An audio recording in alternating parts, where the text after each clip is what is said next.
केपी पनि प्रोग्रामले माग्नु हो, हामी पनि प्रोग्रामले माग्नु हो। यो भन्न पाए हुन्छ कि हामी केपी ओलीमा गएको समय हुने होइन, किनभने केपी ओलीले दावा गरेका थिए यो नेकपाको प्रथम अध्यक्ष म हुँ, प्रथम अध्यक्ष। संविधानमा छुट्याएको कहिले लेखेको छैन प्रथम अध्यक्षमा, एक्लै आफ्नो उहाँ विद्यालयको प्रथम अध्यक्ष कहिले बोल्दै छ। खुसुक्क बोकेरमा सम्बन्धी गर्ने उहाँलाई हामीले गरेको सहमति, अनि सहमति गरिसकेपछि उल्लङ्घन गर्न पाइन्छ। त्यही हो इमानदारीता, त्यही हो कम्युनिस्टको चरित्र। यो साइबर स्यालहरू अहिले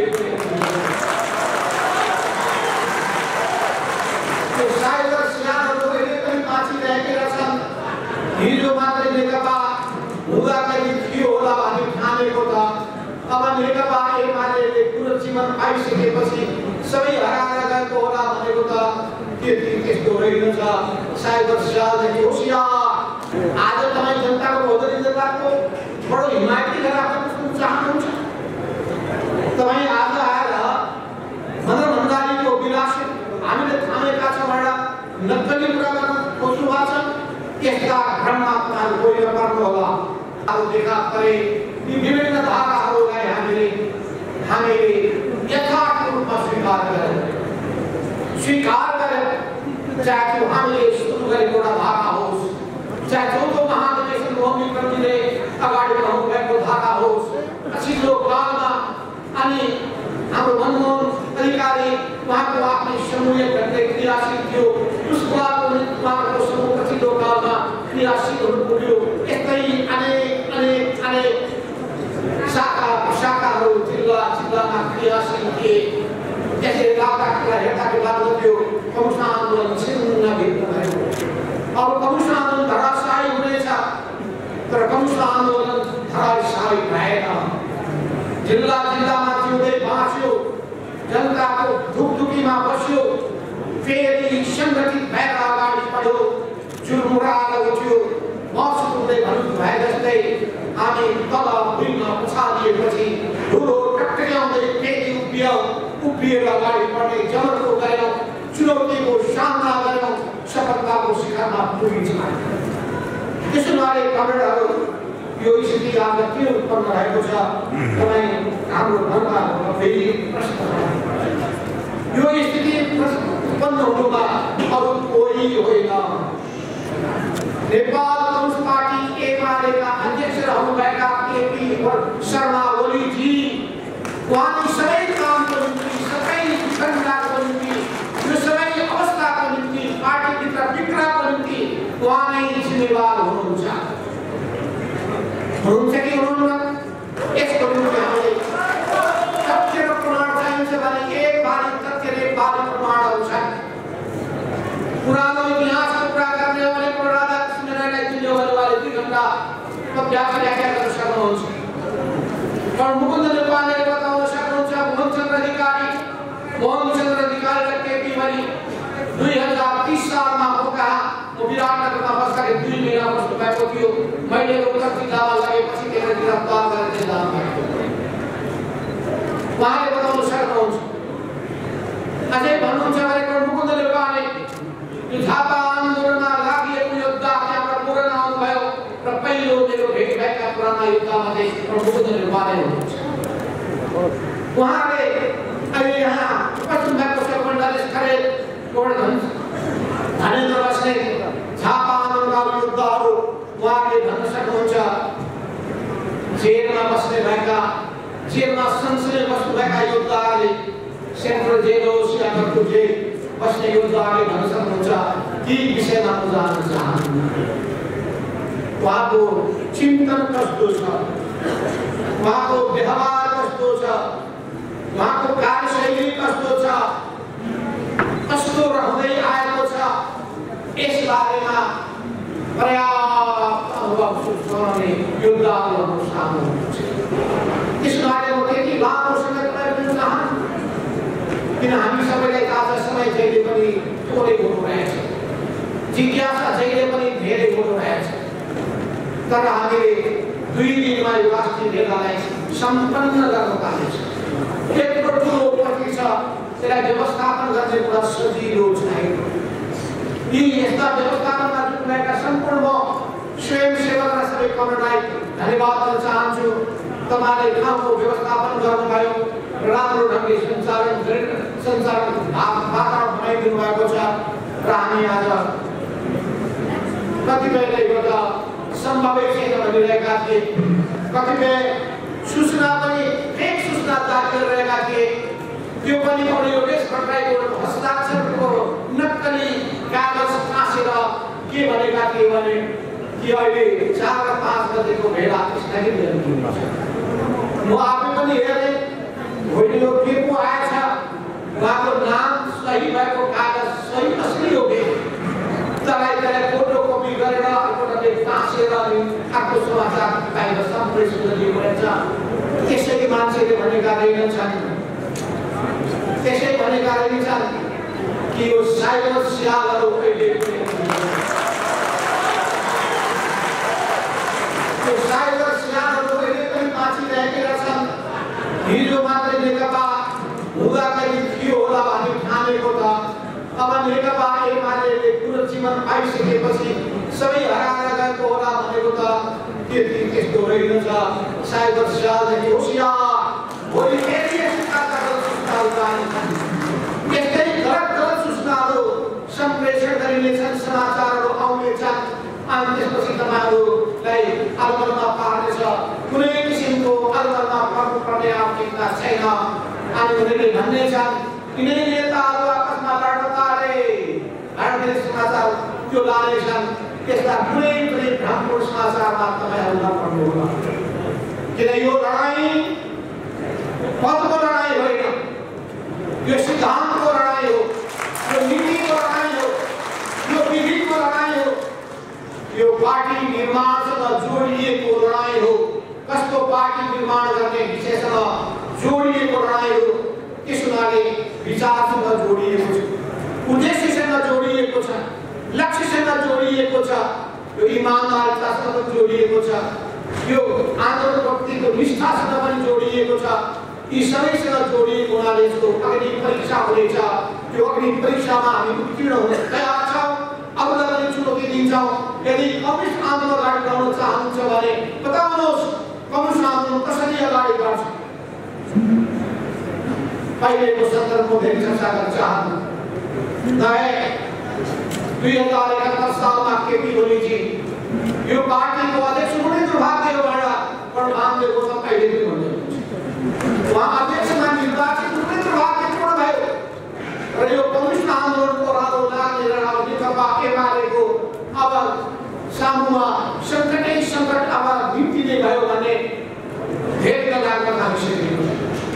तर सबैले थाहा छ त्यतिखेर हामीले कति लडेका थियौँ पार्टीभित्र। यही हामी सबै स्थायी कमिटीका सदस्यहरू जिउला साक्षी छौँ। बैठक बोलाउनका लागि हामीले उहाँसँग आग्रह गर्नुपर्ने, बैठक बोलाइदिनु पर्यो भनेर हामीले उहाँलाई अनुनय विनय गर्नुपर्ने, त्यस्तो खालको अवस्था त्यतिखेर विद्यमान।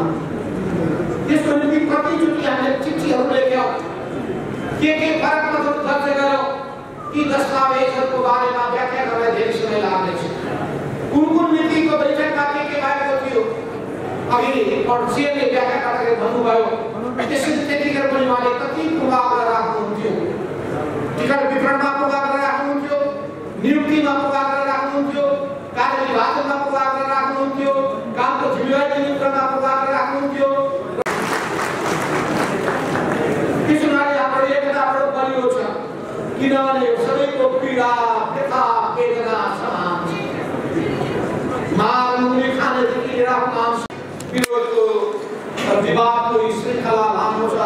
म ती सबैको बारेमा धेरै व्याख्या गर्न चाहन्छु। मैले यति भन्न चाहन्छु कि सुरुदेखि नै 2075 सालको भदौ 25 गते अनि त्यसपछि असोज 5 गते, भदौ 2 गते, त्यसपछि कार्तिक 19 गते, असोजको 12 गते, भदौको 26 गते, यी प्रत्येक नीतिहरू हामीसँग छन्।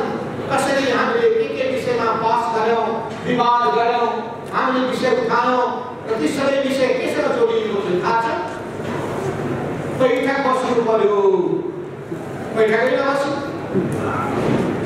कार्यसूचीको बारेमा जानकारी हुनु पर्यो, कार्यसूची नदिने बसेर छलफल पर्याप्त छलफल हुनु पर्यो, छलफल गर्न नदिने।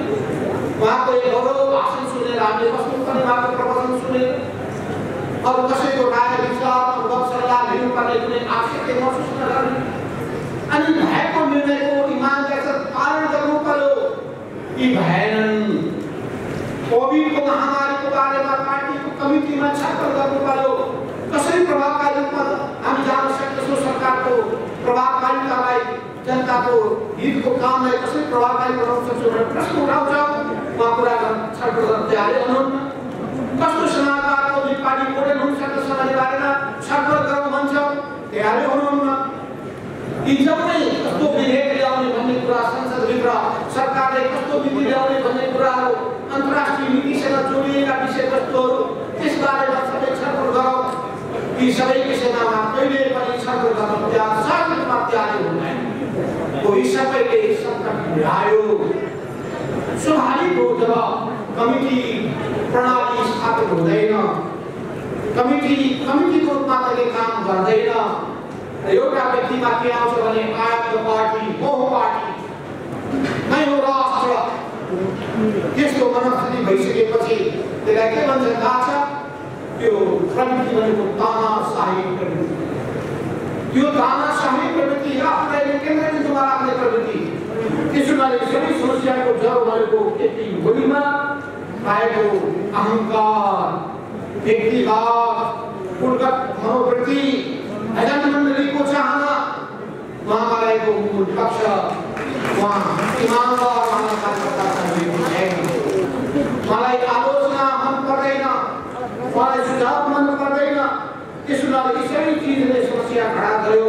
त्यसो हुनाले हामीले भनेको कुरा के हो भने, हामीले उठाएको कुरा के हो भने पार्टी एकतालाई तपाईँले स्वार्थ सिद्धिको साधन बनाउनु भयो। त्यो काम नगर्नुहोस्। पार्टी र आदर्शको उल्लङ्घन गर्ने काम गर्नुभयो, त्यो पनि काम नगर्नुहोस्। जगतलाई तपाईँले छातीमा राख्नुभयो, जगत सिद्ध्याउने काम तपाईँले गर्नुभयो। तपाईँले समाजवाद, जनताको जनवाद मान्नुभयो, तर जनताको बहुदलीय जनवादको बारेमा कहीँ हटाउनु भएन, खुसुक्क हटाउनु भयो। अनि हामीलाई तपाईँले त्यो थोपर्ने काम गर्नु। आज तपाईँ जनताको बहुदलीय जनवादको बडो हिमायती राख्न चाहनुहुन्छ। तपाईँ आज आएर मनोरञ्जनको विलास हामीले थामेका छौँ भनेर नक्कली कुरा गर्न खोज्नु भएको छ। त्यस्ता भ्रममा तपाईँहरू गएर पर्नु होला। त्यसै गरी हामीले भन्यौँ, उहाँले तेस्रो कुरा भनेको विधि पद्धतिको सधैँ उल्लङ्घन गर्नुभयो, संविधान र सिद्धान्तको उल्लङ्घन गर्नुभयो, पार्टीको निर्णय र सहमतिको पालना गर्नु भएन, उल्लङ्घन गर्नुभयो, सहमतिको सधैँ रटा लगाउने र स्वेच्छाचारी व्यवहार गर्दै आउनुभयो। अनि जबरजको नारा लगाउँदै निरङ्कुश प्रवृत्ति देखाउनुभयो र जबरजको कुरा गर्ने, राष्ट्रिय पुँजीको विकासको गफ गर्ने र दलगाल पुँजीवादको सेवा गर्नुभयो, विदेशी तत्त्वको सेवा मात्रै गर्नुभयो। पार्टीको लोकप्रियता र कामलाई आफ्नो एकल हातले लोकप्रियताको रूपमा बुझ्नुभयो। आफ्नो गल्तीको दोष अरूलाई छोपर्ने सधैँभरि प्रयास गर्नुभयो। सधैँभरि पूर्वाग्रही एवं पक्षपातपूर्ण व्यवहार गर्नुभयो र अरूप्रति असमानप्रति निषेधात्मक व्यवहार गर्नुभयो। तपाईँ एकताको कहिले पनि पक्षपाती हुनु भएन। झुट र व्याख्याको खेती गर्नुभयो सधैँभरि र एकअर्कालाई नेताहरूलाई लडाउने भिडाउने काममा, एकअर्काको बिचमा भ्रम पैदा गर्ने काममा यही काममा जुझिरहनु भयो। सरकारको होला र साधनको चरण दुरुपयोग गर्नुभयो। यसका समाधानमा वास्तवमा उहाँले हुँदा उहाँको व्यक्तिवाद पक्ष नभयो भने आफ्नो कुर्सी, प्रधानमन्त्रीको कुर्सी बचाउनका लागि संविधानलाई नै उहाँले अब व्याख्या गर्नुपर्ने समाप्त पार्ने कोसिस गर्नुभयो, संविधान विरोधी काम गरेर। यसरी पार्टी निर्णय र सहमति भएकाहरूको पनि विपरीत काम गर्न थाल्नुभयो।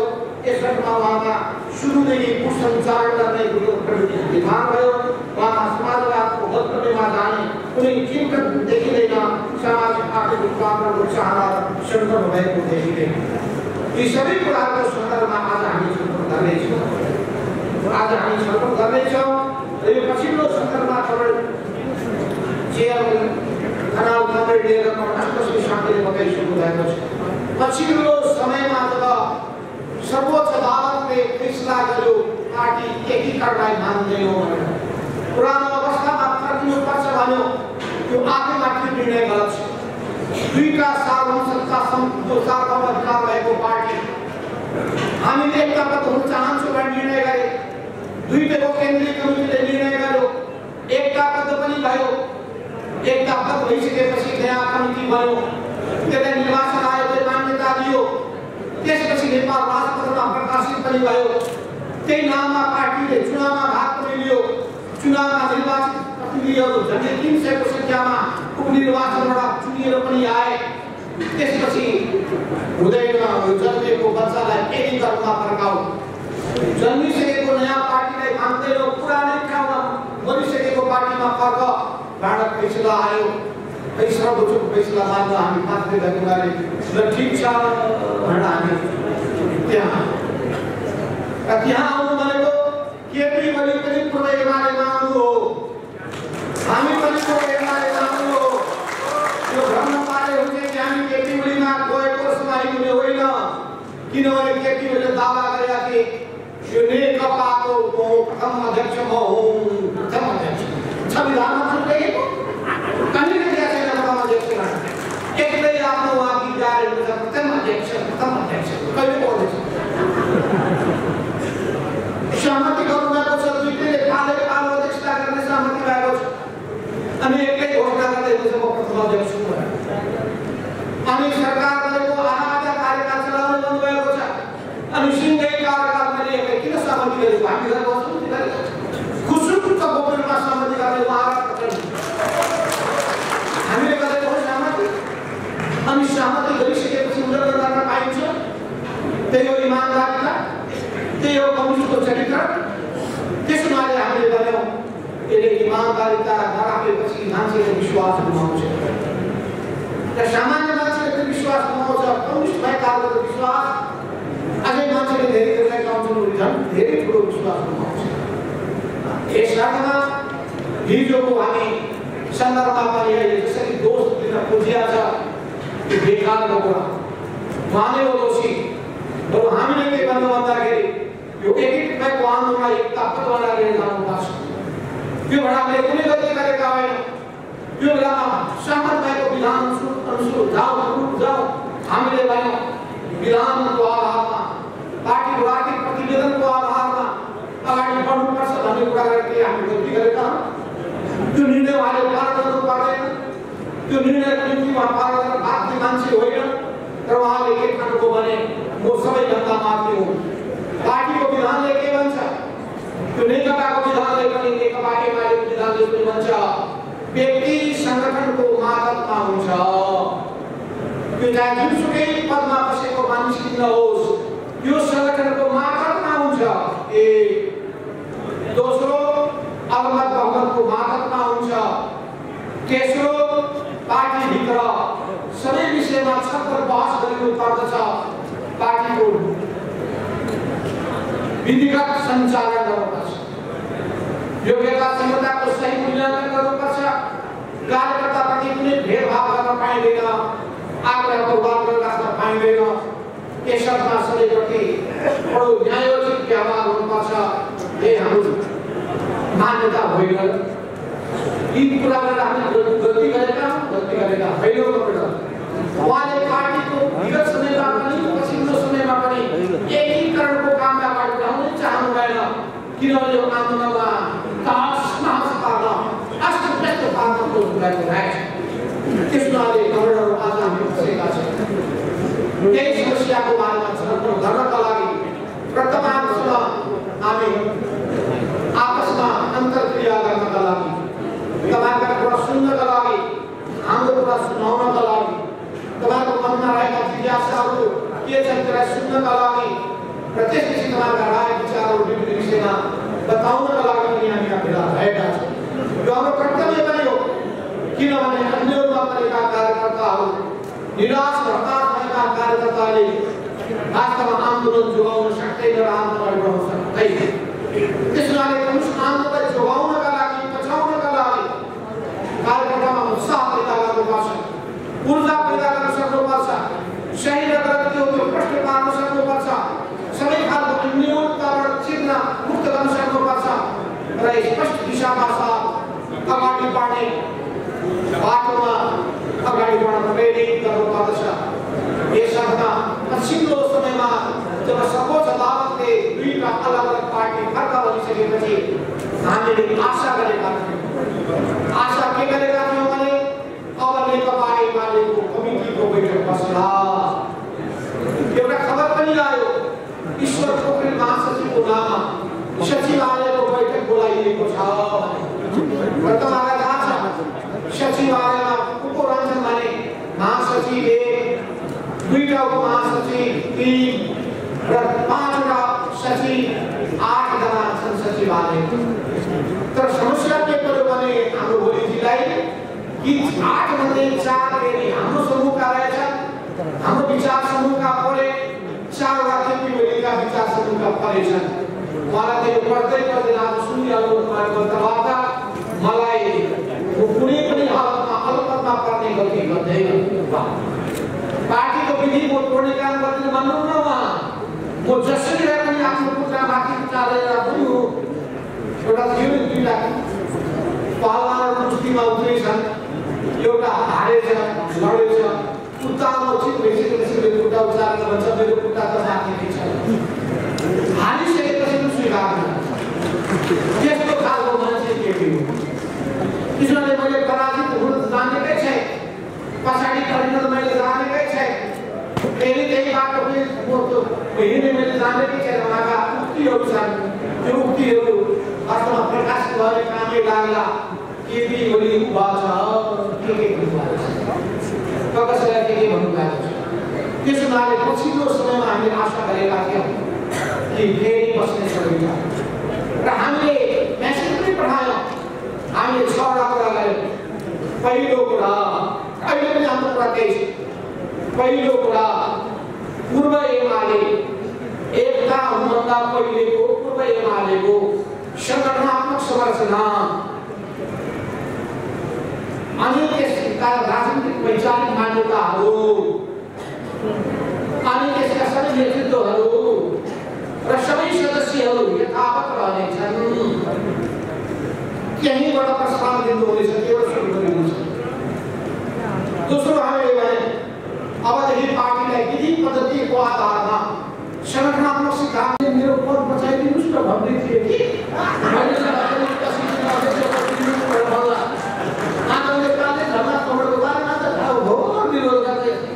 प्रचण्डको आगो खेल्दै थिए। आफूसँग भएका सबै योगदान कोही कामदार मान्छे भन्दै थिएबाट त्यही प्रकाश हुनुहुन्छ। मेरो म एक्लै भेट्दिनँ। त्यसपछि आउनुपर्छ 5 जना कौडा लिएर अनि 5 जना कौडमध्ये कौड भीमराव हुनुहुन्थ्यो, कौड घनश्याम विशाल, कौड सुरेन्द्र पाण्डे, कौड गोपाल कृष्ण, कौड रघुजी पनि। अनि त्यसपछि सबै कौडहरूलाई सबै जानकारी गराइयो। त्यही ठाउँमा बसिसकेपछि उहाँको कुराबाट उहाँमा दम्भ 28 गतेको निर्णय उल्टिँदैन। बरु तपाईँले मलाई सदस्यहरू निकालेको हुनाले, चार्ज निकालेको हुनाले, त्यो पनि चट्टानमा घुसाडेको हुनाले त्यो दबाएर मलाई बचाइदिए। नभए त म खत्म भइसक्यो। कोही गल्ती काम तपाईँले गल्ती मसुझाउनुपर्छ भन्दा पूर्व नेकपाको विषय पछि छात्र गर्नुभयो।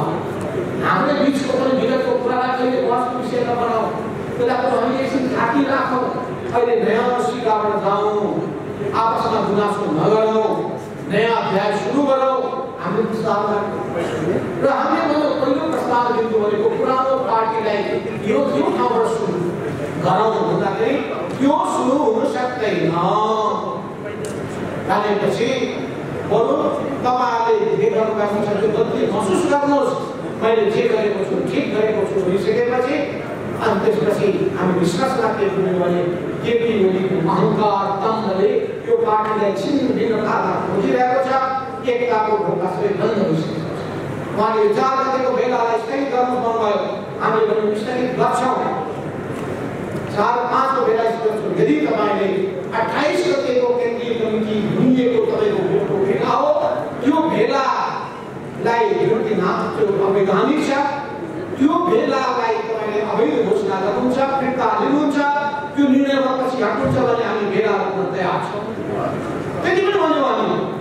अझै हामीले भनेको कतिपय कुरा त प्रश्न पार्को पार्टी हुन्छ राम्रै गरेर पहिला त्यो रोक्नुपर्छ हुन्छ उयो तर पहिलो त 28 गते बनाउनु पर्यो र तपाईको सम्पूर्ण प्रयत्न के हो भने 4-5 गतेको भेला हुन नदिने 4-5 गतेपछि हामी राष्ट्रिय भेला गर्दैछौँ महिलाको राष्ट्रिय भेला युवाको राष्ट्रिय भेला विद्यार्थीको राष्ट्रिय भेला यो सबैलाई रोकिदिने वास्तवमा उद्देश्य थियो र आफ्नो गुटलाई क्रियाशील बनाउने तपाईले थाहा पाउनु भएको छ पूर्व हिमालय हुने बित्तिकै पूर्व यात्रा फर्किने बित्तिकै उहाँको दूतहरू नाम सेनाहरू नाम पुगे भन्दाखेरि विभिन्न जिल्लामा मकवानपुरमा पुगेका थिए गुरु सिंहदेव त्यहाँको अध्यक्ष पहिलेको अध्यक्ष पछिल्लो अध्यक्ष पनि फेरि पुरानो अध्यक्ष उहाँको साइनबोर्ड निकालिदिए ताजा भाँचे कुर्सी भाँचे दिए त्यहाँ अर्को नाम राखे अध्यक्ष फलानु त्यस्तै स्थिति भयो सुदूरपश्चिममा भीमराव इन्चार्ज हटाइदिए लेखराज भट्टको इन्चार्जको नाम राखे अनि भीम हाम्रो जोशीको नाम अध्यक्ष फालिदिए अनि कर्ण थापाको नाम राखेपछि अनि त्यहाँ 100 जनाको जमातले सूची साथै प्रतिवाद गर्नुभयो प्रतिवाद गरेर 200 मान्छे पुलिसले भाग गरे अनि फेरि त्यो पार्टीमा त्यो पुरानो साइनबोर्ड फेरि पुगे यहाँ 13 मा पुगे 13 मा पुगेर पछि पार्टी अफिस कब्जा गर्न खोज्दाखेरि त्यहाँका जिल्ला अध्यक्षहरू सारा अफिसमा बस्नुभयो अफिसमा बसेको 100 जना सेक्रेटरीको देखेपछि माथि जाने हिम्मत गरेनन् यस्तै धेरै जिल्लाहरूको बारेमा यसप्रकार अब तपाईले रिपोर्ट दिनुहुनेछ यहाँ छलफलमा राख्नुहुनेछ हामीलाई जानकारी दिनुहुनेछ कुन जिल्लामा त्यस्तो विडण्डाहरू भनेपछि नियत राम्रो देखियो है त्यसो भए कमरेडहरू म धेरै समय बढ्न चाहन्छु त्यति मात्रै भन्न चाहन्छु अहिले पनि हामी धेरै अगाडि बढ्न चाहेको छ त्यसैले हाम्रो उद्देश्य के हो भने नेपालको राजनीतिमा कम्युनिस्ट आन्दोलनको जुन हामीले हैसियत प्राप्त गरेका छौँ त्यसलाई जोगाउँ पहिले पूर्व हिमाललाई बलियो बनाऊ पूर्व हिमाललाई सुदृढ बनाऊ र सुदृढ बनाउनका लागि विचार हामीले तय गरेका छौँ 9 महाधिवेशनको विचार यसको दस्तावेजको आधारमा अगाडि बढाउँ त्यो बेलामा पारित गरेका छौँ विधानको मान्यता अनुसार अगाडि बढाउँ तर हामीले राजनीतिक क्रान्ति सम्पन्न गरिसकेपछि अब आर्थिक सामाजिक क्रान्ति पुरा गर्ने जुन कार्यभार छ त्यो कार्यभारमा लागि परौँ र त्यसरी जसरी हामीले पहिले राजनीतिक क्रान्ति गर्दाखेरि जुन त्याग तपस्या बलिदान निस्वार्थता इमानदारीता देखाएका थियौँ कर्तव्य निष्ठता देखायौँ सक्रियता देखायौँ लगनशीलता देखायौँ समर्पण देखायौँ त्यसको फेरि पनि आवश्यकता छ देशभक्तिको भावनाका आधारमा अगाडि बढ्नुपर्नेछ हामी राष्ट्रिय स्वाभिमानको झण्डा बुलन्द गर्न चाहन्छौँ किनभने पुराना योद्धाहरूले संस्थानको सुरुवात चाहिँ राष्ट्रियताको झण्डा बुलन्द गर्नुभयो